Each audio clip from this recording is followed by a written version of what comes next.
आपल्यासोबत संवाद साधण्यासाठी सामाजिक कार्यकर्त्या अंजली दमनी आहेत। मॅडम, खरं तर TV9 मध्ये आपलं स्वागत आहे। काल एक बैठक झाली अजित पवारांच्या या निवासस्थानी। त्या ठिकाणी धनंजय मुंडे हे भेटीला आले होते व अजित पवारांनी त्यांची पाठराखण केलेली आहे व अजित पवार असं देखील म्हणतात की दोषी असेल तर आपण कारवाई करू।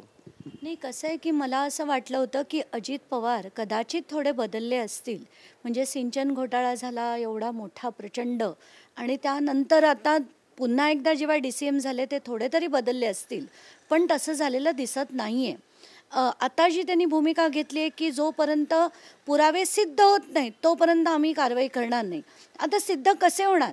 तुमचा सिंचन घोटाळा कधी सिद्ध झाला नाही, त्याचे एवढे भरमसाठ पुरावे चार्जशीट होऊन सिंचन घोटाळा बंद करण्यात आला, नंतर एव्हिएशन घोटाळा प्रफुल्ल पटेल यांचा बंद करण्यात आला, तर तुम्ही तिघं म्हणजे अजित पवार तटकरे ज्यांनी सिंचन घोटाळा केला, प्रफुल्ल पटेल ज्यांनी एव्हिएशन घोटाळा केला, हे ठरवणार की आता धनंजय मुंडेंवर कारवाई होणार की नाही। कारण त्यांना खात्री आहे की जोपर्यंत आपण भाजपबरोबर आहोत, सगळ्या यंत्रणा आपल्यासाठी आहेत, आपले कुठलेही पुरावे कितीही स्ट्रॉंग असले तरी ते सिद्ध होणार नाहीत, कारण यंत्रणा आपल्या हातात आहेत।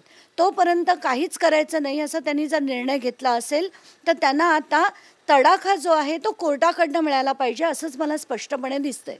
खरं तर सुरेश दास यांनी देखील अजित पवारांची वेळ मागितली होती घोटाळ्या संदर्भात तक्रार करण्यासाठी, मात्र अजित पवारांनी ती वेळ नाकारली। सध्या नाही नाकारली, याच्याच वरनं दिसत आहेत की त्यांना आता पुढे काही बघायचंच नाही आहे। सगळे पुरावे आणून लोकांनी दाखवले तर ते बघायचे पण नाही आहेत, आणि ते सिद्ध करायला कुठली यंत्रणा काम करणार नाही, त्यामुळे कुठलेच पुरावे सिद्धही होणार नाहीत, म्हणून आपल्याला कारवाई करायची गरज नाही आहे।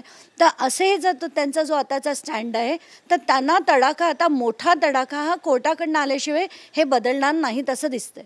खरं तर करुणा मुंडे या देखील मुख्यमंत्री देवेंद्र फडणवीस यांची भेट घेणार आहेत।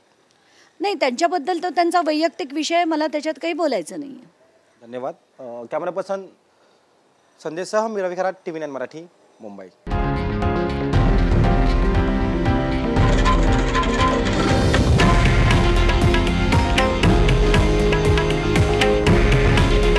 हे आहे देशातील नंबर 1 न्यूज नेटवर्क आणि आपण पाहत आहात TV9 मराठी। काळजी तुमची, हित महाराष्ट्राचं।